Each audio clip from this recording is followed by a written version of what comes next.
don't you know that people can be very sensitive to comments? People can be very sensitive to comments depending upon who the comments are coming from. See, if the preacher comes in here and talks a little harsh to you, I can't believe the preacher would talk to me like that. I don't know who he think he is. He ain't going to talk to me like that. I'll go to another church. But your boss will raise his voice at you. And you'll say, yes, sir. Yes, ma'am. Your boss will tell you, you better get here on time, and you'll get here 10 minutes early, and you won't say a word. I was watching Top Chef with Gordon Ramsay the other day, and I was watching this man just go off on people. When I say go off, the lady had macaroni and cheese in her hand, and he tasted it, and he slapped the macaroni and cheese out of her and said, this is terrible. How dare you make the mac and cheese like this? What school did you go to? We're going to get rid of you. And then they had another camera angle of the lady where they talked to her by herself, and she was crying, I just want to be here for Chef Gordon. I really want to do this, and I really want to make it, and I really, I really want to impress him.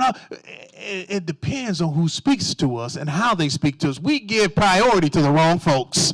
You put your trust in the wrong people who don't even care about you, people who don't love you, people who don't know anything about you. Here you are putting value in people that don't know you, that don't love you, that don't care for you, that give you all kinds of advice because you mean absolutely nothing to them.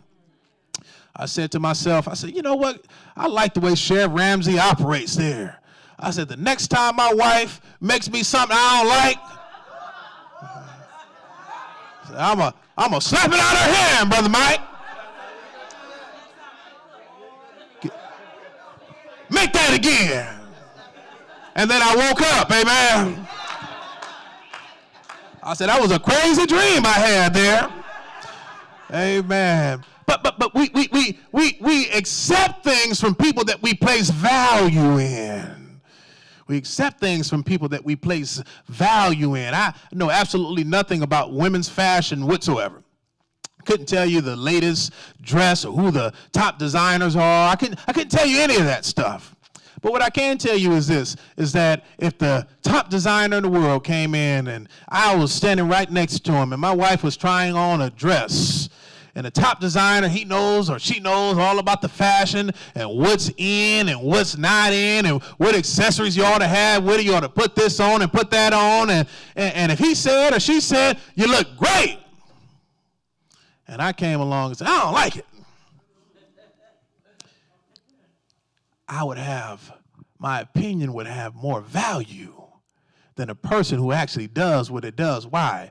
Because that's where her value is. That's where her opinion is. That's where her trust is. Where's your trust? Who are you listening to that's giving you advice? There's some folk that'll give you advice to tell you, pump you up, that'll build you up, that this is what you ought to do, and this is where you ought to go, and this is how you ought to handle it, and it'll be nowhere to be found when you find yourself in trouble. And so John was a preacher who spoke the truth. And so he says to them in verse 8,